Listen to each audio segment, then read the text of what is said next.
আর একটা কথা বলে যাই, যদি আল্লাহকে খুশি করতে চান তাহলে 1 জানুয়ারি 31 ডে পিকনিক করতে হবে, তো মেলায় পার্কে গান বাজনা, ওই দিন নিয়ত করে আলাদা করে কিছু খাওয়া করা হারাম হারাম হারাম।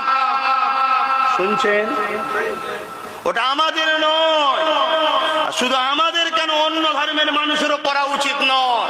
কেন ওই দিনকে কেন্দ্র করে গত বছরে কি হয়েছিল খোঁজ পাননে? হাজার হাজার নারীর রেপ হয়েছে ওই দিনকে কেন্দ্র করে। ইতিহাস জানা আছে না? নাই? আরে বিভিন্ন দেশে হচ্ছে না? কত সতীতা নারী, হয়তো তার ইজ্জত এতদিন পবিত্র ছিল, সে অন্য ধর্মের হলো, ইজ্জত হয়তো পবিত্র ছিল, ওই দিনগুলোকে কেন্দ্র করে তারা আজকে সতীতা নষ্ট করে ফেলছে। এই সকল দিনগুলো আমাদের থেকে দূরে থাকা দরকার আছে না? নাই? তার একদিন আগে ঘুরতে যান, তার একদিন পরে যান, ওতে অসুবিধে নাই, ওরা শরিয়াতে জায়েজ আছে। কিন্তু ইসলাম বিরোধী ভাবে গান বাজনা করা এগুলো নয়। তো ভাইয়েরা আমার, তেলাওয়াত করেছেন, আসুন একটু সালাত ও সালাম দেবো। দেন তো, দাঁড়িয়ে না বসে। এ নবী